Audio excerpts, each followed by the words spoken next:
voici François Pirette.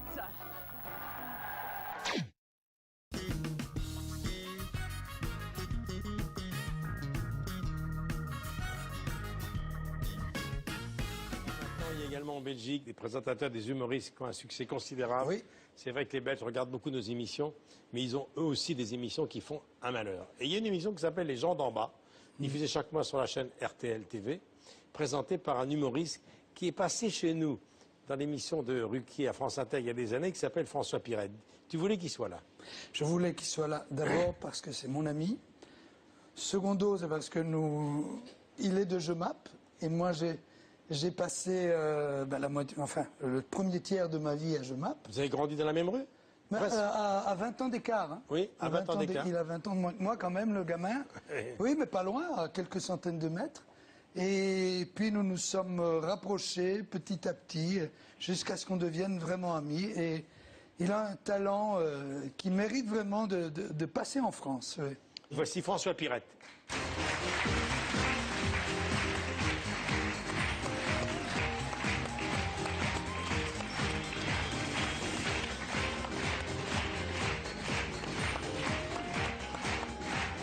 Quelle belle entrée. Bonjour, cher François. Bonjour. Comme on fait le même métier, on va se tutoyer. Oserais-je? Oh si, il faut me tutoyer. Mais si. Merci. On va se tutoyer quand même. C'est difficile de faire une entrée après ce que je viens d'entendre. C'était magnifique ton entrée. Ben oui, mais Après la joyeuse entrée du roi. Oui, l'ai-je bien descendu, comme disait l'autre. Ouais. Les gens d'en bas, quel beau Ouais. titre. Ça m'a été inspiré quand même par la politique française, le titre des gens d'en bas, la France Oui. d'en bas, et ce titre. La France d'en bas. La France d'en bas, oui. Cette expression dont j'ai jamais su vraiment qu'en penser. Donc voilà, par dérision, j'avais appelé mon programme, mon show sur RTL TVI, les gens d'en bas, oui. Parce que sans rien revendiquer, c'est un peu de là qu'on vient et c'est là qu'on est resté. Alors, c'est une fois par mois. Oui. Et là, on va te retrouver avec Salvatore, vous chantez. Ouais. Là, c'était un rendez-vous un peu plus exceptionnel, comme Salvatore vous l'a dit. Il se fait qu'on a vécu dans la même rue. Et là, on n'a jamais été très d'accord. Moi, je dis qu'il vivait dans la même rue que moi, et lui, il prétend que c'est moi qui vivais dans la même rue que lui. Ouais. Mais est-ce que c'est toi qui vivais dans ma rue ou moi qui vivais dans la tienne? Va savoir. Oui. Mais Nous avons vécu dans la ouais, même rue. Ouais. Il faut s'imaginer en 1968, quand il y a 2 chaînes de télévision en Belgique, puisqu'on capte l'ORTF et l'RTB de l'époque. Il y a 2 chaînes de télévision, elles sont en noir et blanc. Il n'y a pas beaucoup de grandes stars à la télévision. La télévision n'en fabrique pas autant qu'aujourd'hui. Et l'une des plus grandes stars internationales du moment vit dans votre rue. Et quand on va faire les courses avec sa maman, à ce moment-là, on s'arrête aux grilles de la maison de la star et on l'attend et on la regarde. Moi, j'ai le souvenir d'avoir attendu effectivement Salvatore avec ma maman. Pas des heures, mais de longs moments, rien que pour avoir le plaisir de le voir passer dans une voiture. Et aujourd'hui, je suis là. T'imagines? Un peu. C'est extraordinaire. C'est un affaire, hein. Et quelques années plus tard, à Jemappes, il y a un grand stade de basket qui fait 3500 places. J'ai eu la chance de m'y produire 2 soirs. Et l'un des 2 soirs, Salvatore a fait la surprise au public de me rejoindre sur scène. Et c'est à cette occasion qu'on a pu chanter un peu ensemble. Et cette salle de basket était une usine dans laquelle avait travaillé mon père après la mine, qui a été transformée en salle de sport. On appelait ça l'usine à tubes. Voilà. Et qui était dans la même rue que la nôtre. Devant. Et c'est pour ça que nous disions, on avait Salvatore et les Laminoirs. Nous avions donc 2 usines à tubes. Ah oui. Alors, dans ton émission Les gens d'en bas, vous chantez tous les 2. Vous modifiez un peu le texte de la chanson des filles du bord de mer. Il. Et je crois au premier rang, il y a ta maman. On regarde ça. Il y a ma maman. Ouais. Je me souviens lorsqu'en hiver, on t'attendait avec ma mère, en grelottant des heures entières, agrippé à tes grilles en fer. C'est vrai maintenant, tu me le rappelles, il me semble bien que je me souviens d'elle. Elle criait mon nom tellement fort qu'il m'arrive de l'entendre encore. Et encore, et encore. C'était qu'au pire pour Serge Lama. J'étais bête au gris des portes en fer. D'autant plus bête que je passais par derrière. Ouais, mais on me l'avait dit. Je me demande bien ce qu'elles te veulent. Tu n'es quand même pas les Beatles, ni David Bowie, ni Bono. Tu n'es jamais Fock Adamo.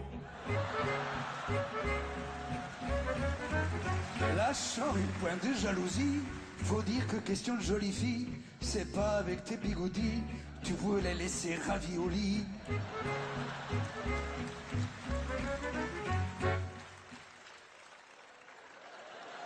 Ah, magnifique. Là, tu caches. Tu m'as provoqué, hein?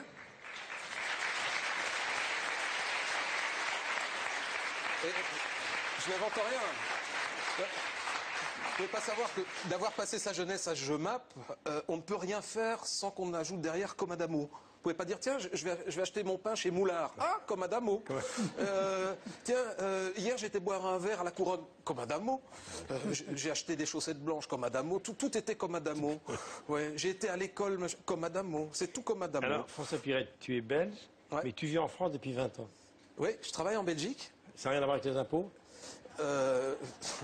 J'aurais tellement aimé. Je sais que parmi ceux qui nous regardent pour le moment, il y en a qui sont en train de se dire, tiens, un Belge qui fait de la télévision en Belgique et qui choisit de payer ses impôts en France, c'est qu'il est belge pour quelque chose. Mais... il y en a. Il y en a. Ouais. D'ailleurs, un Français, si j'ai bien compris, hein, un Français qui choisit de vivre en Belgique pour payer ses impôts, on appelle ça un évadé fiscal. Oui. Donc je me demande si un Belge qui paye ses impôts en France, on appelle pas ça un prisonnier volontaire. Donc, on va retrouver maintenant un petit extrait de ton émission. Où Ouais. là, justement, on est sur le même sujet, car tu t'adresses à Bernard Arnault, dont on a beaucoup parlé également. Oui.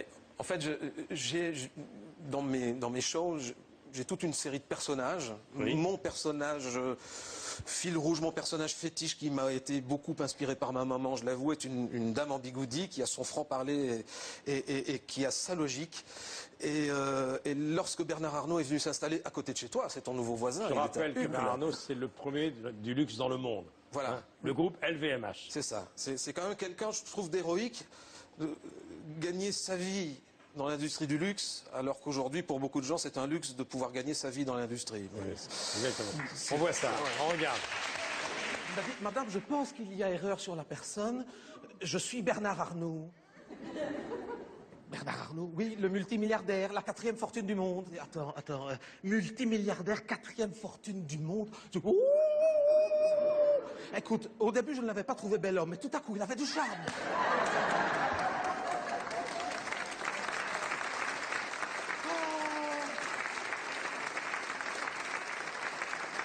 Écoute, Georges Clooney à côté, c'était Quasimodo. Pas tout à fait, mais quasi. Bernard Arnault. Mais je l'avais vu dans le journal que vous alliez venir vivre en Belgique. Vous auriez pu aller ailleurs. Pourquoi la Belgique? Il me dit à cause des impôts, hein. Les impôts en France. Il me dit, vous n'imaginez pas. Je dis non, ça c'est... Sûrement. Je dis, mais les impôts, pourquoi? Je dis, vous travaillez toujours? Il dit, oui. Je dis, attendez. Vous avez 41 milliards de dollars sur votre compte en banque. Vous travaillez? Il me dit, ah oui. Il a beau être 1 milliard de fois plus riche que moi, je suis quand même beaucoup plus malin. Hein. Moi, je ne travaillerai plus. Hein. Il m'a dit, vous voyez, c'est pour ça. Il m'a dit, quand on est riche, on n'a qu'un seul rêve, c'est de devenir belge. Et bien, vous savez, quand on est belge, on n'a qu'un seul rêve, c'est de devenir riche. François Pirette, le sketch est beaucoup plus long. Alors, moi, j'ai entendu parler de toi, effectivement, quand on m'a dit qui tu étais. J'ai dit, mais effectivement, c'est un transfuge de l'émission de Ruquier de France Inter. Oui. C'était Rien à cirer. Ça, c'était une très belle aventure. Il y a une vingtaine d'années avec Laurent. Oui, d'autant que j'ai commencé à la radio, j'ai fait 10 ans de radio à l'RTBF, et ensuite Laurent m'a appelé pour le suivre dans cette aventure qui était Rien à cirer. On était une sacrée belle bande, avec Laurent Gérard, Laurence Boccolini à l'époque, Anne Romanoff et les autres. Ouais. Ben, je voudrais en profiter pour rendre hommage à quelqu'un que tu as connu à cette époque, qui nous a quittés, c'est Frédéric Lebon. C'était un imitateur de grand talent, Frédéric Lebon. Il était le spécialiste des voix de femmes également. Il imitait à merveille et Bardot et Vanessa Paradis. Il faisait partie de la bande. Rien à cirer. Je sais que Laurent Ruquier doit avoir beaucoup de chagrin parce qu'il a beaucoup écrit pour lui. Il nous a quittés donc à l'âge de 47 ans. Nous n'oublierons pas Frédéric Lebon. car il faut avoir de la mémoire également dans ce métier. Merci beaucoup. Merci Michel. À très bientôt. Merci. À bientôt. Merci. Merci. Bravo.